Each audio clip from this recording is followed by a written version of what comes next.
Sa panahon ng kawalan ng katiyakan, may isang mensahe mula sa Diyos na nagbibigay liwanag sa ating landas, ang Revelation of Hope. Ito ay hindi lang isang serya ng pag-aaral sa Biblia, kundi isang paglalakbay tungo sa katotohanan, kapayapaan at buhay na walang hanggan. Makinig at matuto kung paano ang propesiya sa Biblia ay hindi dapat katakutan, kundi yakapin bilang mensahe ng pag-asa. Revelation of Hope, dahil ang hinaharap ay nasa kamay ng Diyos. Dito lamang sa AWR 89.1 FM. Ito po muli ang inyong lingkod, si Pastor Dan, na bumabati po sa inyong lahat ng isang napakagandang gabi. Kumusta po kayo? Sana po ay nasa mabuti kayong kalagayan, samantalang kayo po ay nakikinig sa atin pong pag-aaral muli sa Revelation of Hope. Sila na nagmamaneho sa kasalukuyan, samantalang kayo po ay nakikinig, kami po ay patuloy na nanalangin sa inyo na sana po ay maging maingat ang inyong paglalakbay, makarating kayo ng ligtas sa inyo pong paroroonan. At kami naniniwala na magiging pakinabang muli ang ating pag-aaral mula sa salita ng Panginoon ngayon pong gabi.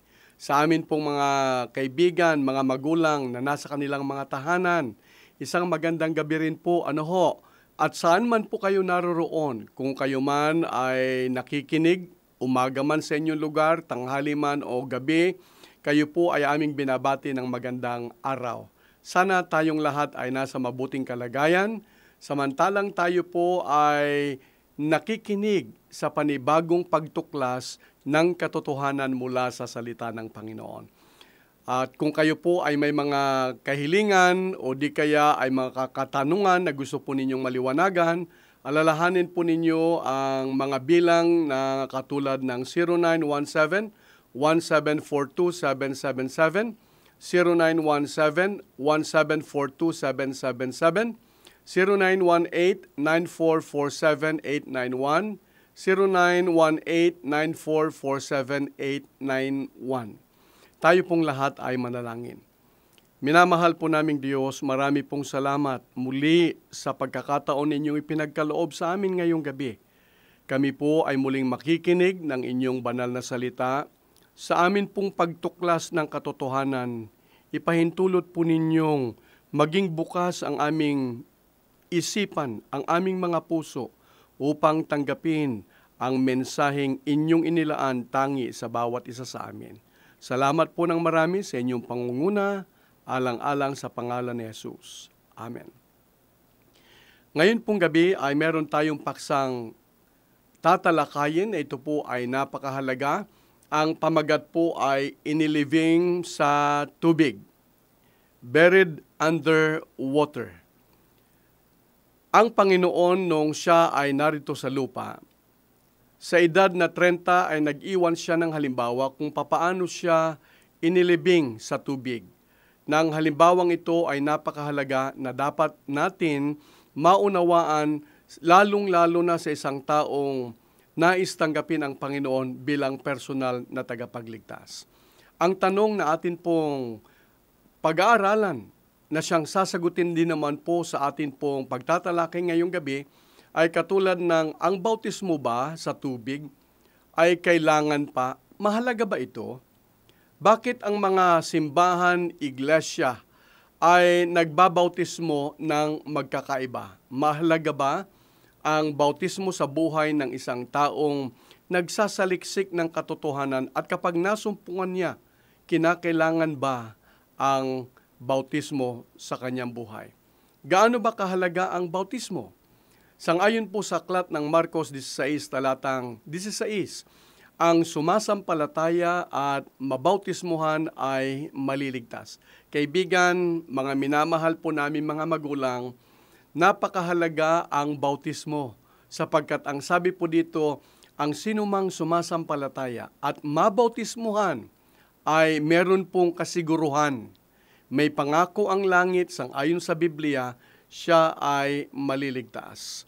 Kaya nga dito ay atin pong masusumpungan kung papaano ang Diyos sa pamagitan po ng kanyang banal na salita ay ginagabayan tayo upang atin pong maunawaan ang kahalagahan ng isang bagay, seremonya na dapat mangyari sa buhay ng isang tao, lalong-lalo na sa isang taong nagpapasakop ng kanyang buhay sa Panginoon, lalong-lalo na sa isang taong gustong tanggapin ang Panginoon bilang personal na tagapagligtas at magkaroon siya ng panibagong karanasan sa kanyang buhay na ni minsan ay hindi pa niya naranasan. Ano ho ba ang huling instructions na ibinigay ng Panginoon sa kanyang mga alagad nung siya ay narito po sa lupa? Sangayon po sa aklat ng Mateo 28 talatang 19, dahil dito magsiayon nga kayo at gawin ninyong mga alagad ang lahat ng mga bansa, na sila'y inyong bautismuhan sa pangalan ng Ama, ng Anak at ng Espiritu Santo. So nakita po natin na ang instruction na ito, ang utos na ito ay kanyang ibinigay sa kanyang mga alagad. At siya ang ginagampanan din ng mga nangangaral ng Ebanghelyo. Lalong-lalo na doon sa mga taong gustong magkaroon ng panibagong buhay. Sila ay inyong bautismuhan sa pangalan ng Ama, ng Anak, at ng Banal na Espiritu. Alam po ninyo, ang huling habilin ng isang tao ay laging makahulugan. Kaya nga, ang atin pong Panginoon nung siya ay narito sa lupa, ay kanyang ibinahagi sa kanyang pangitain para sa bagong iglesia, na anumang iglesia na hindi nagtuturo o nagsasagawa ng bautismo, ay hindi sumusunod sa utos ng ng Diyos. So narito ang habilin ng Panginoon, narito ang instruksyon ng Panginoon sa kanyang mga alagad, sa kanyang iglesia, na na bautismuhan ang tao na tumanggap kay Kristo bilang personal na tagapagligtas sa pangalan ng Ama, ng Anak at ng Banal na Espiritu. Ang sabi pa ng atin pong pag-aaral, ang sinumang iglesia na hindi nagtuturo o nagsasagawa ng tamang bautismo ay hindi po sumusunod sa kautusan ng atin pong Panginoon.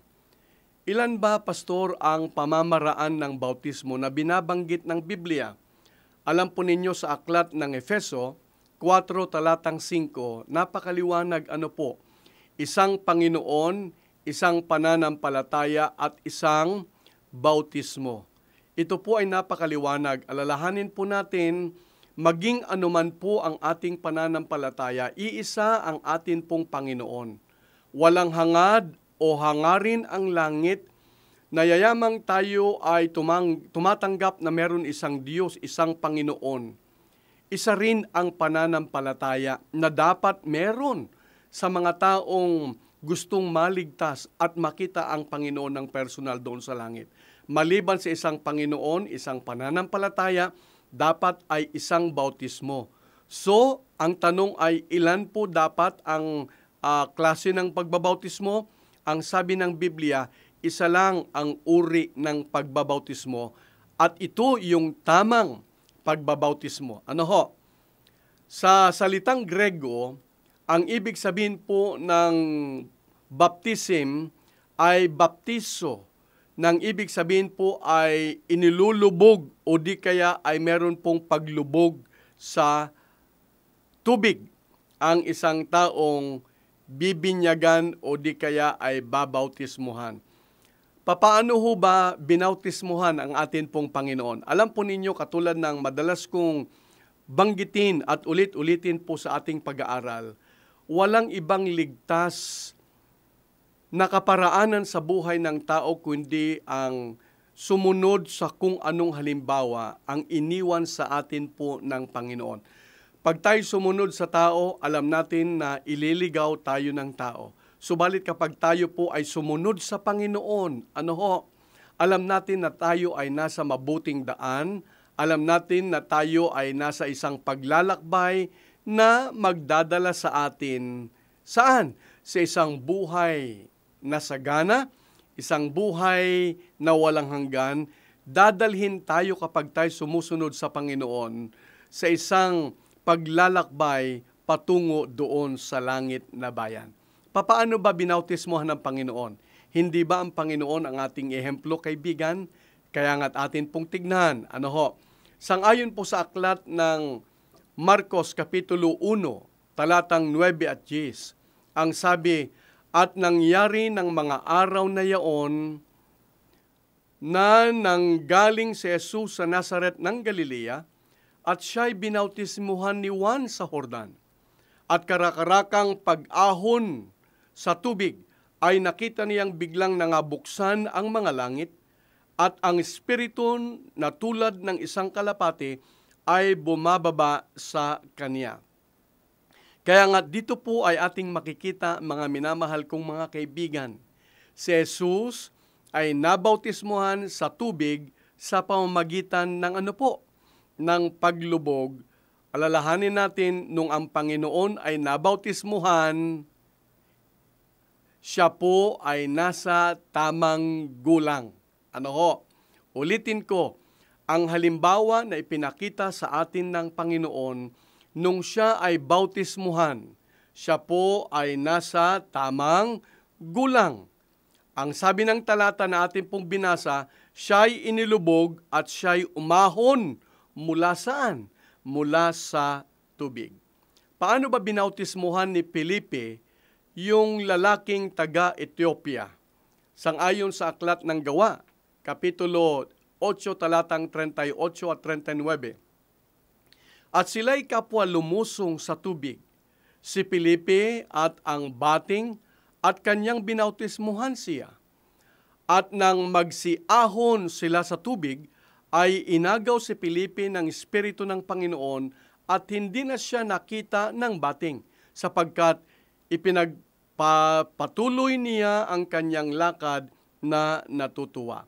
So kaibigan, ang sabi po rito, yung ehemplo na iniwan ng Panginoon nung siya'y bautismuhan ni Juan Bautista, siya rin ang sinundan ni Felipe at ng mga alagad. Kapwa sila lumusong sa tubig at pagkatapos siya'y bininyagan at umahon sila mula doon sa tubig. Saan sumisimbolo ang tubig? Sa aklat ng Gawa, Kapitulo 22, talatang 16, at ngayon bakit ka tumitigil? Magtindig ka at ikaw ay magbautismo, at hugasan mo ang iyong mga kasalanan na tumatawag sa kanyang pangalan. So ang simbolo, kaibigan, ng tubig ay paghuhugas ng karumihan ng atin pong mga kasalanan. Kaya nga't kung ibig mo na ang iyong kasalanan, ang iyong karumihan, ang iyong sakit, ang iyong kabiguan, o anuman ang mapait, madilim na pinagdadaanan sa atin pong buhay, mapapawi ang lahat ng mga bagay na yan kapag tayo ay nagpasimula sa isang buhay na atin pong isinaalang-alang ang pagbabautismo. Kaya nga't napakahalaga dahil ang pagbabautismo, sangayon po sa ating pag-aaral, ay papawiin niya lahat ang ating pong mga kasalanan, sakit, karamdaman, kabiguan ay kanyang aalisin. Bakit? Sapagkat tayo ay dinamtan ng panibagong balabal ng katwiran ng Panginoon. Tayo ay pinatawad ng Panginoon mula sa ating mga kasalanan na parabagang hindi tayo nagkasala nung tanggapin natin ang Panginoon sa atin pong buhay sa pamagitan po ng pagbabautismo. Sapagkat ang bautismo ay sumisimbolo saan? Paglilinis ng atin pong mga kasalanan. Ang wisik, ang buhos ay hindi po sapat para mahugasan ang kasalanan ko, kaibigan. Hindi po sapat para mahugasan ang kasalanan mo. Tanging sa pamagitan lamang ng paglubog. Tanging bautismo ng buong katawan, sa pamagitan ng paglubog, ang tangi lamang makapaghuhugas ng iyong kasalanan at ng akin pong kasalanan. Ano ang sinisimboluhan ng atin pong pagsunod sa tamang bautismo? Sa aklat ng Roma, napakaliwanag na binabanggit po ni Apostol San Pablo, Kapitulo 6, talatang 3 hanggang 6. Tayo ngay nangalibing, nakalakip niya sa pamagitan ng bautismo sa kamatayan, na kung paanong si Kristo ay nabuhay na mag-uli sa mga patay sa pamagitan ng kaluwalhatian ng Ama, ay gayon din naman tayo'y makakalakad sa panibagong buhay. Alleluia to the name of God. Kung papaanong si Jesus, kaibigan, ay namatay at inilibing at pagkatapos ay nabuhay, ganun din ang bagong Kristiyano. Ganun din ang bagong nilalang. Namatay ang kanyang lumang pagkatao, namatay ang kanyang lumang buhay ng kasalanan, inilibing sa ilalim ng tubig at bumangon upang mabuhay sa isang panibagong buhay. Napakagandang karanasan, kaibigan. Ang karanasang ito ay atin lamang pong matatanggap kung ating ipapasakop ang ating buong buhay sa Panginoon. Kung tayo lamang ay susunod sa nais ng Panginoon sa ating buhay, kaibigan, ang sabi po dito ay tayo ay babangon sa isang buhay na panibago. Hindi ba ito ang iyong hangarin, kaibigan? Opo, mga magulang, hindi po ba ito ang ating hangarin sa bawat isa sa atin na magkaroon tayo ng isang buhay na payapa, isang buhay na sagana, isang buhay na meron pong katiyakan, merong kasiguruhan at merong pag-asa? Kaibigan, ang tanging pag-asa natin ay walang iba kundi ang Panginoon. Kaya nga't kung papaano ang Panginoon ay namatay at inilibing at pagkatapos ay nabuhay, ganun din ang magiging karanasan ng isang bagong tao o di kaya bagong Kristiyano. Inilibing ang kanyang kasalanan, ang kanyang lumang pagkatao sa ilalim ng tubig at siya ay bumangon sa isang panibagong buhay at karanasan. Ang buhay ng isang Kristiyano ay hindi lamang pagiging isang mabuting tao. Ang buhay ng isang Kristiyano ay ito po ay ang kamatayan ng kanyang lumang pagkatao. Tandaan natin yan, kaibigan. Ang sabi rito ay kapag tayo nabautismuhan, namatay na yung dating pagkatao natin. Kung dati-rati ay lagi tayong nanlalamang, yun po ang mawawala at mamamatay. Yun ang ating ililibing. Kung dati ay lagi tayong nagsisinungaling, yun ang ililibing. Kung dati-rati tayo ay makasarili, yun ang ililibing. At kung dati kung ano man yung ating buhay na makasalanan, kinakailangan po ilibing yun. Dahil yun ang dapat na mamatay upang tayo ay magkaroon ng panibagong buhay. At ang panibagong buhay, tanging-tangi lamang ibibigay ng Panginoon sa atin kung tatanggapin natin siya bilang personal nating tagapagligtas. Ang sabi ng Biblia, tayo ay nangalibing kasama niya saan? Sa bautismo. Ang sabi pa diyan, kapag ang lumang buhay ay namatay at nailibing na, tayo po ay aahon sa tubig na isang bagong nilalang, na isang bagong tao. Yung dati-rati nating kinakain na hindi dapat kainin, wala na po yun kasi tayo ay bago na.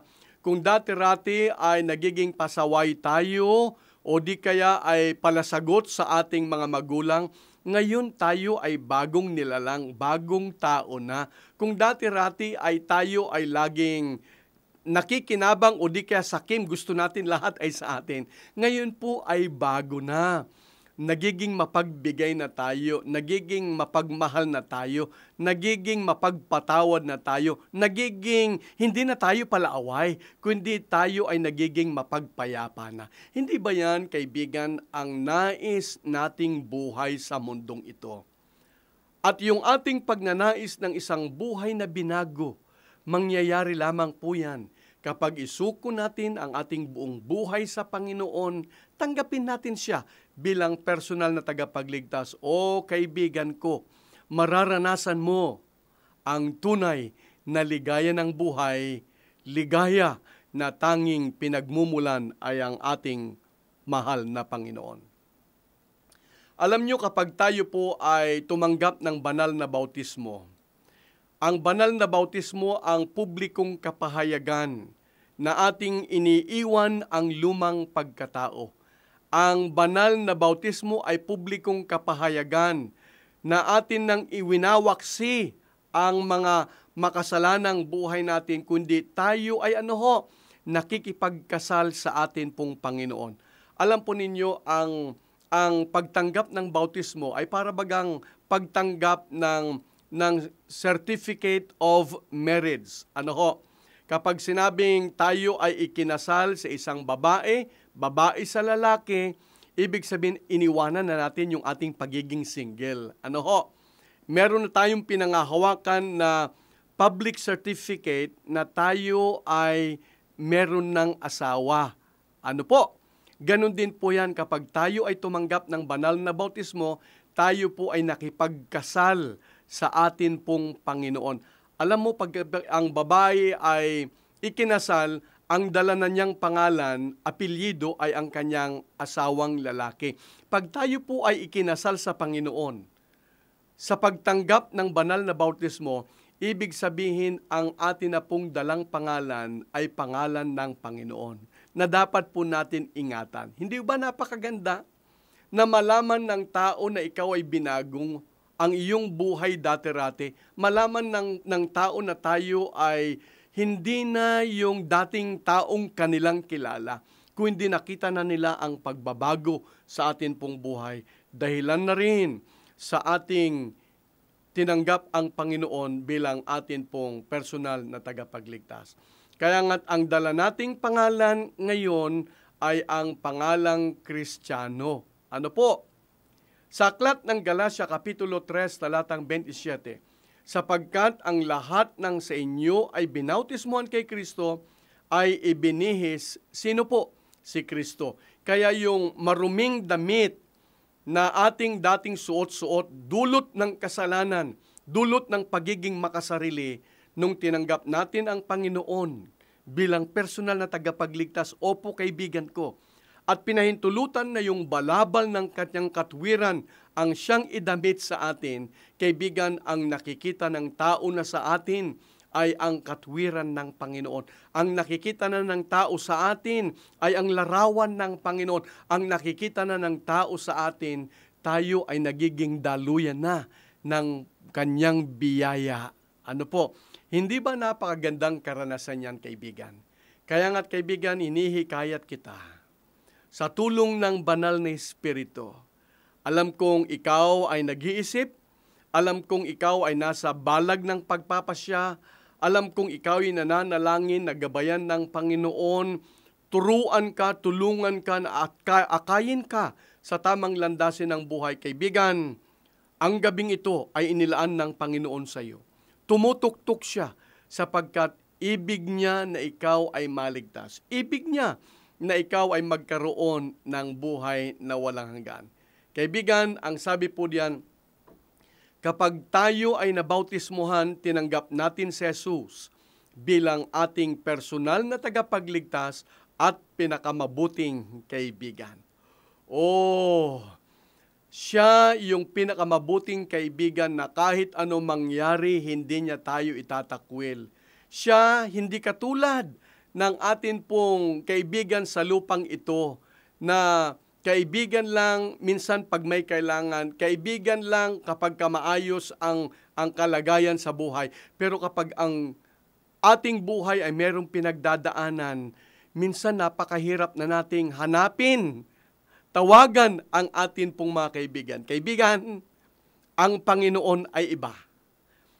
Sa panahon ng kasaganahan, sa panahon ng kahirapan, sa panahon ng pangangailangan, siya ang pinakamabuting kaibigan na sa anumang paraan. Hindi kanya itatakwil, kaibigan ko.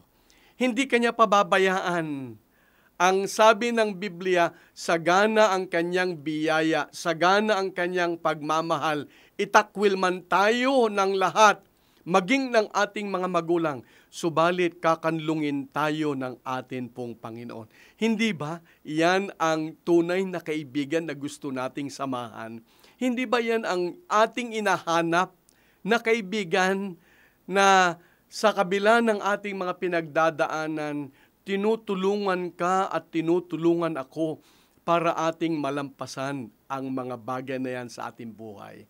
Kaya nga't kaibigan, ang ating pagtanggap kay Kristo bilang personal na tagapagligtas sa magitan ng bautismo, Kanyang ipaparanas sa atin ang Kanyang kapangyarihan upang ikaw at ako ay maranasan natin ang tunay na ligaya ng buhay. Kapag tayo po ay nabautismuhan, ibinihis na sa atin ang likas, ang katwiran, ang balabal ng atin pong Panginoon. Kilala ka na bilang isang Kristiyano. Kapag tayo ay kilala na bilang isang Kristiyano, ingatan natin, kaibigan, ang pangalang Kristiyano. Ano ho? Dahil kapag hindi po natin iningatan yan, nasasalawla ang pangalan ng Panginoon.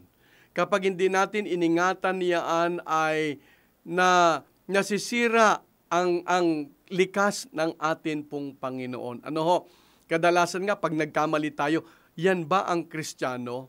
Kita ho ninyo, ang Panginoon, wala namang kinalaman sa ginawa nating pagkakamali, pero nadadamay siya. Dahilan saan? Hindi nakikita sa atin ang dapat makita na isang bagong buhay at isang bagong nilalang. So kaibigan, iingatan natin ha, yung pangalang Kristiyano, dala natin ngayon kahit saan tayo pumunta, ang pangalan ng atin pong Panginoon. Kaya nga't ang sabi ng Panginoon sa Biblia, at ngayon bakit ka tumitigil? Magtindig ka at ikaw ay magbautismo. Kaibigan, ang sabi ng Panginoon, bakit ka tumitigil? Magtindig ka. Laksan mo ang iyong loob. Marami ang nananalangin sa iyo, kaibigan, upang maging matapang sa pangalan ng Panginoon, natanggapin siya bilang personal na tagapagligtas sa pamagitan ng bautismo. Magtindig ka, kaibigan ko, at ikaw ay magbautismo. Sumunod tayo sa Panginoon, sapagkat ang pagsunod sa Panginoon, katiyakan, kasiguruhan, na makikita natin siya ng mukhaan doon sa langit na bayan. Mahalaga ba kung anong uri ng bautismo ang dapat gamitin? Tingnan natin kung ano ang binabanggit ng Galatia 1, talatang 8. Subalit kahit kami o isang anghel na mula sa langit ang mangaral sa inyo ng anumang ebanghelyo na iba sa aming ipinapangaral sa inyo, ay hayaan siyang sumpain. So kaibigan, napakahalaga na dapat natin malaman ang tamang uri ng bautismo at iyon ang ating susundin. Dahil kung hindi, ang sabi po diyan ay hayaan siyang sumpain. Nalulungkot man tayo sa mga katagang ito na binabanggit ng Biblia, bagaman masakit, kaibigan ko, subalit ito ang totoo. Alam po ninyo ang katotohanan, masakit. Subalit kapag tinanggap natin yung katotohanan, ay unti-unting aalisin ng Panginoon yung puot, yung hapdi, yung sakit na yan, upang maranasan natin ulit ang tunay na ligaya ng buhay. Ang sabi diyan, paano natin gagamitin yan? Ang sabi po ay ituturo muna natin ang alin? Ang ebanghelyo, ang mabuting pabalita mula sa langit. At kapag ang tao ay tinanggap ito, siya ay nagsisi at siya ay nanampalataya, well, ang sabi diyan ay ito yung mga hakbangin upang walang maging dahilan na hindi siya bautismuhan sa pangalan ng Ama, ng Anak, at ng Banal na Espiritu. Ano ba ang batayan na meron tayo na ang ibang uri o forma ng bautismo ay pumasok sa simbahan o di kaya sa iglesia? Marcos 7, talatang 8, nilisan ninyo ang utos ng Diyos at inyong pinangahawakan ang salit-saling sabi ng tao. Alam po ninyo, nung unang panahon, doon sa bansang Europa, Ang kanilang mga simbahan ay meron pong tinatawag na baptistry o di kaya ay kung saan inilulubog ang isang taong tumanggap sa Panginoon bilang personal na tagapagligtas. Na hanggang ngayon ay yung mga simbahan nung araw na hanggang ngayon ay naroon pa rin po yung baptistry na kanilang ginagawa, na kanilang ginawa at pinagbibinyagan doon sa mga nais tanggapin ang Panginoon bilang personal na tagapagligtas.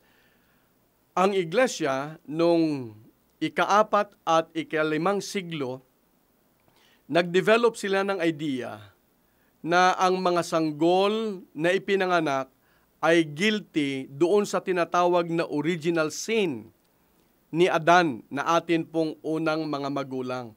Kaya nga't ang batang sanggol na guilty sa original sin ni Adan, siya po ay waglit. Siya po ay makasalanan.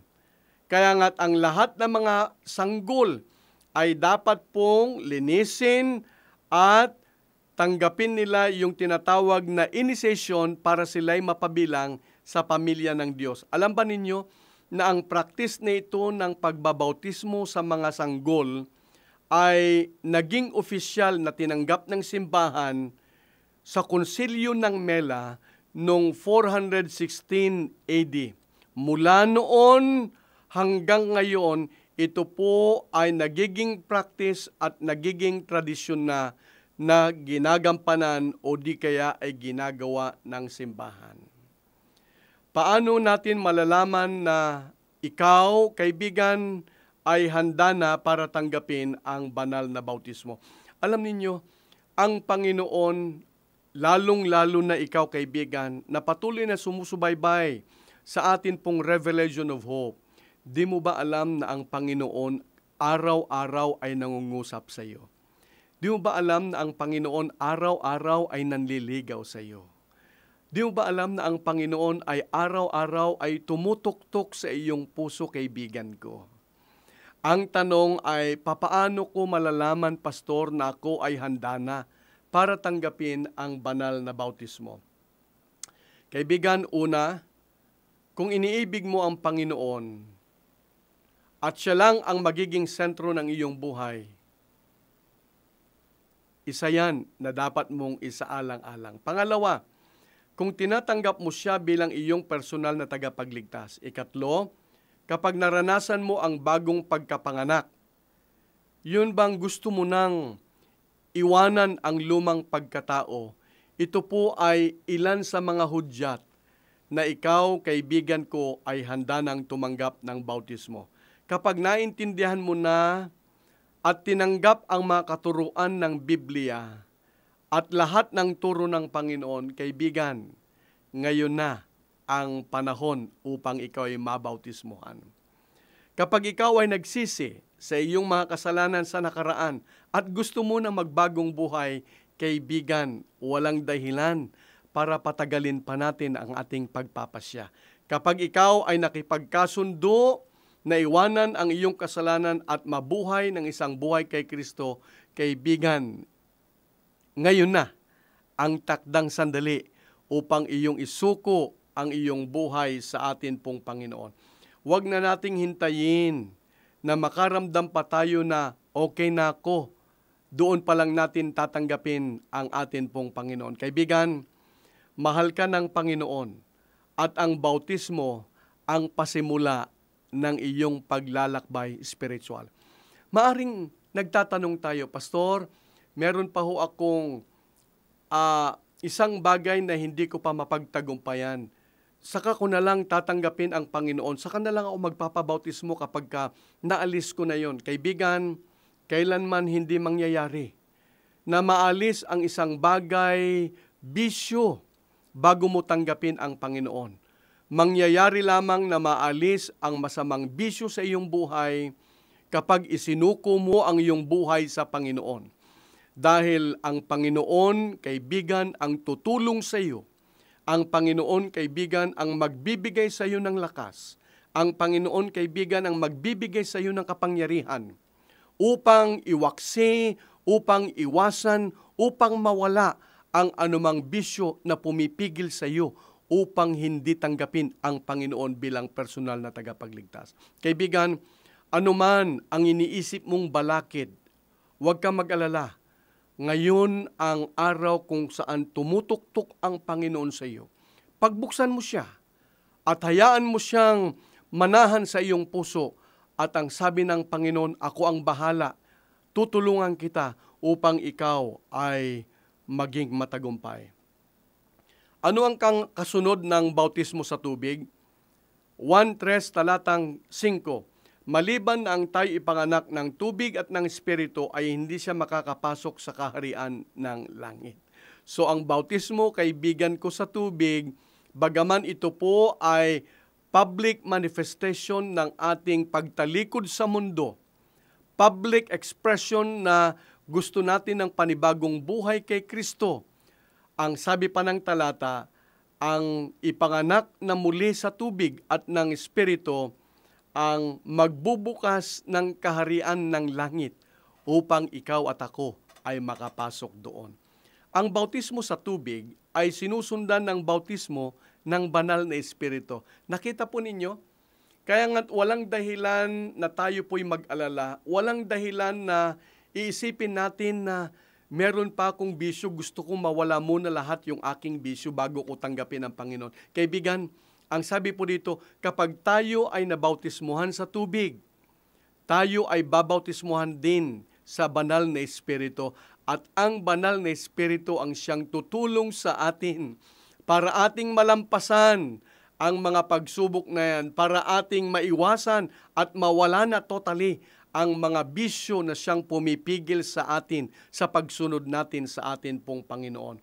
Ang mabautismuhan sa banal na Espiritu ay nangangahulugan ng lubos na pagpapasakop sa pangangasiwa ng banal na Espiritu sa atin pong buhay. May connection ba ang bautismo sa pagiging kaanib ng iglesia? Gawa, Kapitulo 2, talatang 41 at 47.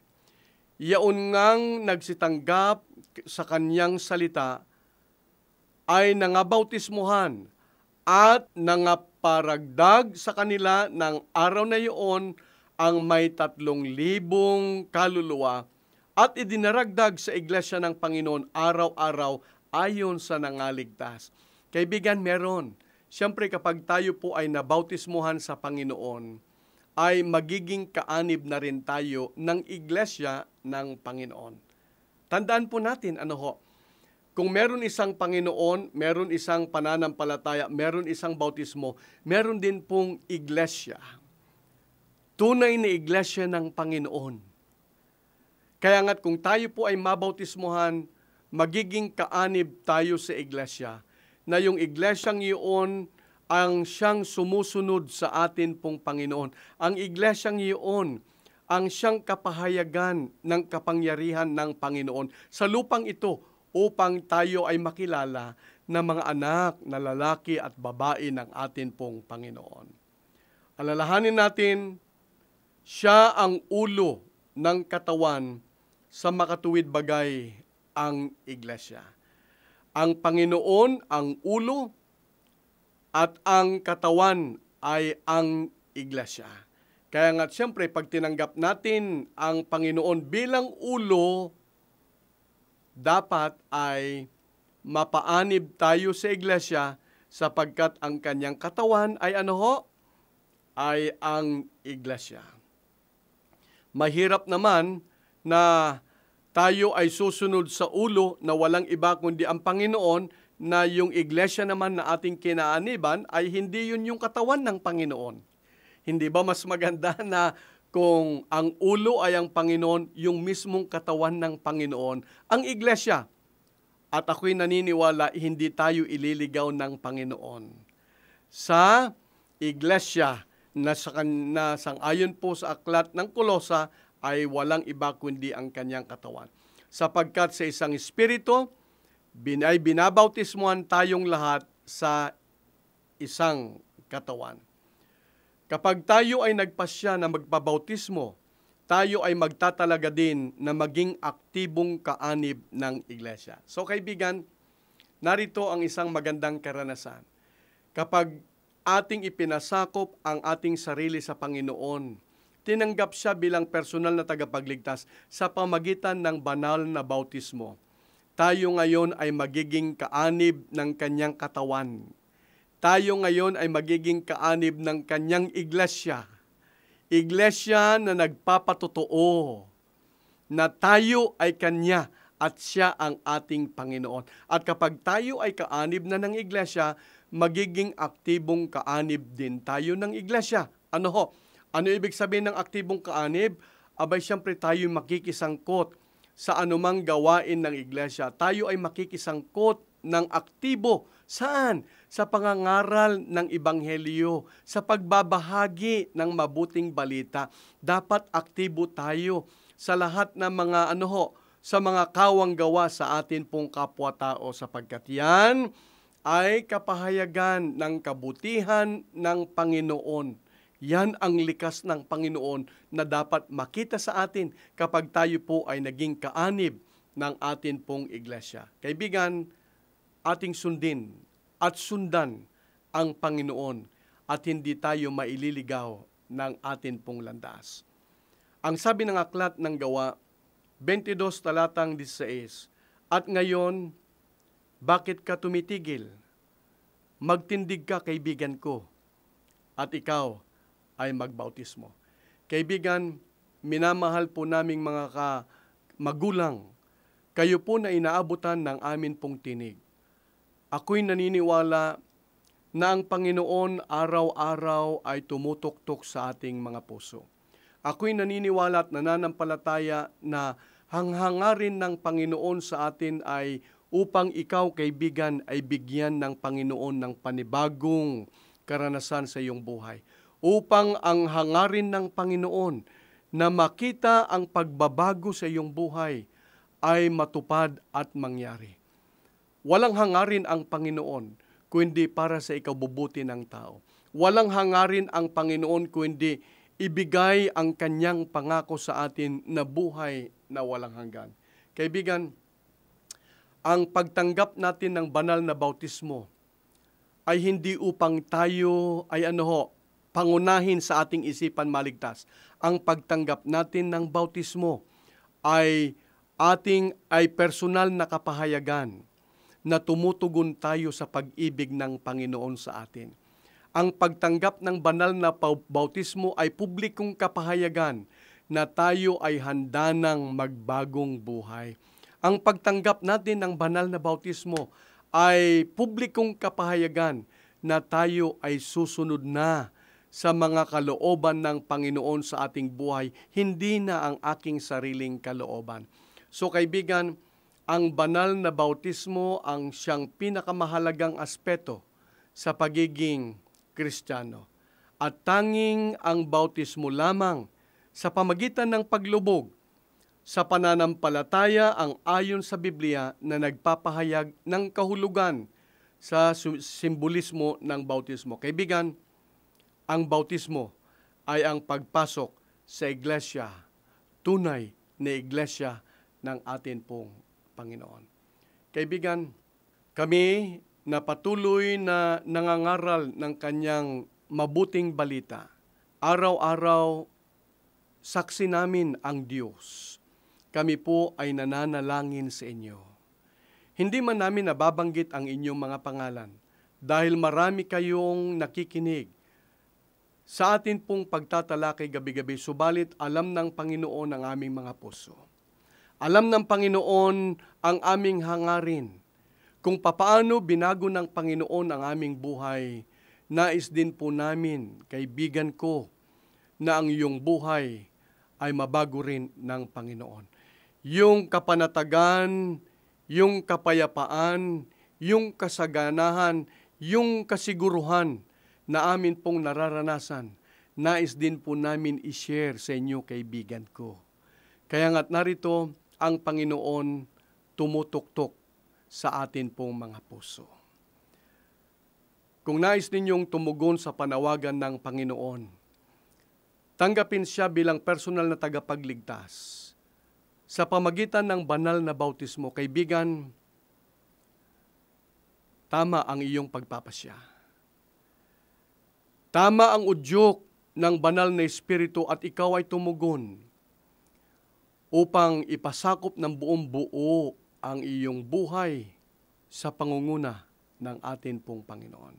Kung nais mong tanggapin ang Panginoon bilang personal mong tagapagligtas sa pamagitan ng bautismo, alalahanin mo ang mga numero ng amin pong mga cellphone, 0917-1742777, 0917-1742777, 0918-9447-891, 0918-9447-891, at sabihin po ninyo sa amin, Pastor, salamat sa Panginoon.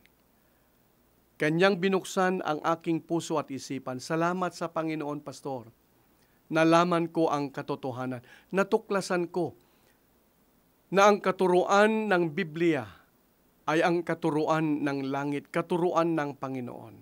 Ang katuruan ng Panginoon, handa akong sundin. Tanggapin ang Panginoon bilang personal kong tagapagligtas sa pamagitan ng bautismo. Kaibigan, maaari mo ba sa mga numero na aking nabanggit ay sabihin doon ang iyong pagpapasya at kami po ay handang umalalay, tumulong sa inyo at gampanan ang aming tungkulin na kayo po ay bautismuhan sa pangalan ng Ama, ng Anak at ng Banal na Espiritu. Kaibigan, narito kami, patuloy na mananalangin sa inyo upang kayo, tayong lahat, ay maging matagumpay sa ating pagharap ng iba't ibang hamon sa ating buhay hanggang sa tayo ay magtagumpay ng lubos sa pagdating ng Panginoon sa ikalawa. At sa kanyang pagdating sa ikalawa, sila na nagtapat sa Panginoon. Sila na naging matapang na iniwanan ang mundo, iniwanan ang lumang pagkatao at pinahintulutan ang Panginoon na manahan sa kanyang puso. Sila ang madadatnan ng Panginoon sa ikalawa. Ikaw yun, kaibigan ko. Ikaw yun, magulang ko. Ikaw yun, ako yun. Walang hangarin ng Panginoon, kundi makita ka at ako, tayong lahat, doon sa langit na bayan. Gusto mo ba yung kaibigan ko? Tayo po'y manalangin. Minamahal po naming Diyos. Maraming salamat po. Tunay na wagas ang inyong pagmamahal sa amin. Tunay, Panginoon, na sa kabila ng kami makasalanan, ay patuloy po ninyong inuunat ang inyong mga kamay upang kami ay inyong iligtas. Salamat, Panginoon, na ayon sa aklat ng Isaiah 59 talatang 1, hindi bingi ang tenga ng Panginoon upang hindi mapakinggan ang samo at pakiusap ng amin pong mga puso. Salamat, Panginoon, sa mga katotohanan na amin pong natuklasan. Mas maliwanag pa sa sikat ng araw. Salamat, Panginoon, sapagkat ako ay patuloy ninyong nililigawan. Ako ay patuloy ninyo, Panginoon, na sinasamahan at pinapaalalahanan na ang langit, ang pag-asa at kaligtasan ay inyong iniaalok sa akin. O Panginoon, alam po ninyo ang buhay ng bawat isa, lalo na sa amin pong mga kaibigan, mga magulang na nakikinig sa amin pong Revelation of Hope. Maaring sa ngayon iniisip nila na may mga balakid, Panginoon, kaya nga't hindi pa sila handa na ipasakop ang kanilang mga sarili. Subalit kayo na po ang nagsabi. Kung anuman yung mga bagay na iyon na siyang nagiging balakid at hadlang, kung kanilang ipapasakop ang kanilang mga puso sa inyo, tanggapin kayo bilang personal na tagapagligtas sa magitan ng banal na bautismo. Kayo ang magbibigay ng kapangyarihan at lakas sa kanila upang kanilang mapagtagumpayan ang kanilang mga kahinaan at sila ay makapamuhay ng masaya, maligaya, masagana sa piling ng aming Panginoong Hesus. Panginoon, pagtibayin po ninyo ang kapasyahan ng aming mga kaibigan, mga magulang, natanggapin kayo sa magitan ng banal na bautismo. Patatagin po ninyo ang kanilang paninindigan, ang kanilang mga kalooban, na alam namin, Panginoon, na may mga pagsubok na darating sa kanila, subalit kayo na rin po ang nangako na sa anumang paraan hindi po ninyo sila iiwanan. O Panginoon, pagpalain po ninyo ang lahat ng aming mga kaibigan na patuloy na nakikinig at umaantabay sa amin pong Revelation of Hope. Ingatan po ninyo sila araw-araw sa kanilang buhay. Patuloy po ninyo silang akayin, Panginoon, hanggang sa masumpungan nila ang tunay na daan, buhay at katotohanan patungo sa langit na bayan. Tanggapin nga po ninyo ang aming panalangin, alang-alang sa pangalan ni Jesus. Amen. Sa panahon ng kawalan ng katiyakan, may isang mensahe mula sa Diyos na nagbibigay liwanag sa ating landas, ang Revelation of Hope. Ito ay hindi lang isang serya ng pag-aaral sa Biblia, kundi isang paglalakbay tungo sa katotohanan, kapayapaan at buhay na walang hanggan. Makinig at matuto kung paano ang propesiya sa Biblia ay hindi dapat katakutan. Kundi yakapin bilang mensahe ng pag-asa. Revelation of Hope. Dahil ang hinaharap ay nasa kamay ng Diyos. Dito lamang sa AWR 89.1 FM.